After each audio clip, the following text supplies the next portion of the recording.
Gilles Morneau, je suis président de la Vallée Bras-du-Nord et impliqué depuis 2007 dans le développement des sentiers de vélo de montagne ici à la Vallée Bras-du-Nord.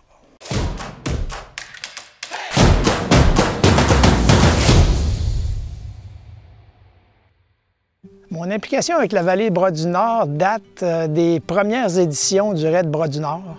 On venait ici en compétition de vélo de montagne. Comme plusieurs gens de Québec, je ne connaissais pas la Vallée Bras-du-Nord. On a découvert un potentiel extraordinaire. Puis tout de suite, la réaction, ça a été pourquoi on n'a pas de sentier de vélo de montagne dans cette belle nature-là. Au début, il faut dire que la coopérative a été créée pour encadrer la descente en canot sur la rivière Bras-du-Nord, puis pour développer le sentier national. Donc, en l'espace de 5 à 7 ans, on a développé et aménagé tout près de 85 km de sentiers de randonnée pédestre. Alors, j'ai eu l'opportunité de rencontrer Fred un petit peu plus tard dans le cadre d'un reportage pour Géo Plein Air sur la randonnée pédestre.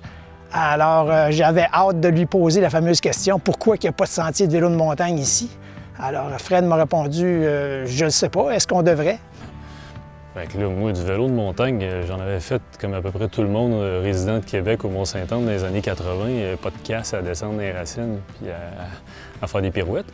Mais j'avais pas vraiment essayé les nouveaux sentiers. C'est lorsqu'on est allé avec Étienne et Philippe qu'on est allé voir nos amis, maintenant nos amis des Kingdom Trail, que là, on a comme cliqué, coudonc, c'est le fun de faire du vélo de montagne.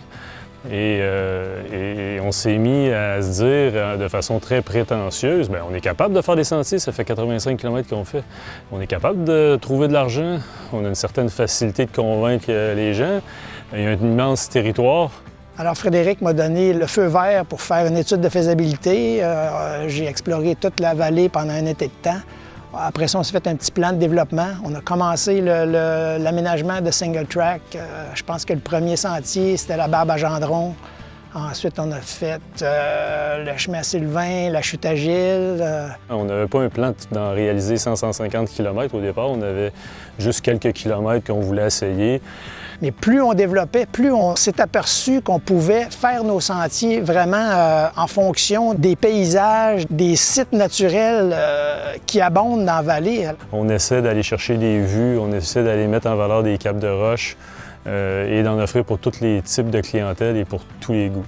Toujours en imaginant le sentier de façon à ce que les gens soient émerveillés par la beauté du site.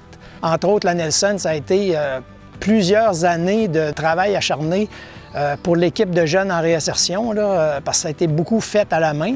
Il y a une partie qui a été confiée à Sentier Boréal qui ont fait un super job, vraiment beaucoup de flow, une descente le long du ruisseau pour se rendre à la rivière.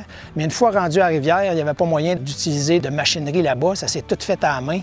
Il y avait des endroits où, moi, c'était pas compliqué. Je faisais passer le sentier par-dessus une espèce de falaise qui avait peut-être 15 pieds de haut. Alors, c'était comme arrangez-vous pour faire passer un sentier là. Moi, ma job est finie, la vôtre commence. Alors, pendant 2 étés et demi, les jeunes se sont rendus sur place, prenaient le radeau pour traverser la rivière, pour aller travailler.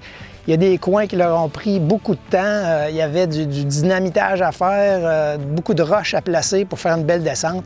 Puis ils ont vraiment fait preuve de beaucoup de créativité pour vraiment aller chercher tout le potentiel qu'il y avait puis faire un sentier difficile, mais super agréable avec quand même un flow intéressant. Ça apporte une dynamique de collaboration puis des différentes expériences des gens de l'équipe permettent vraiment de peaufiner notre sentier puis vraiment d'arriver à faire une œuvre d'art à chaque fois dont on est toujours très fiers.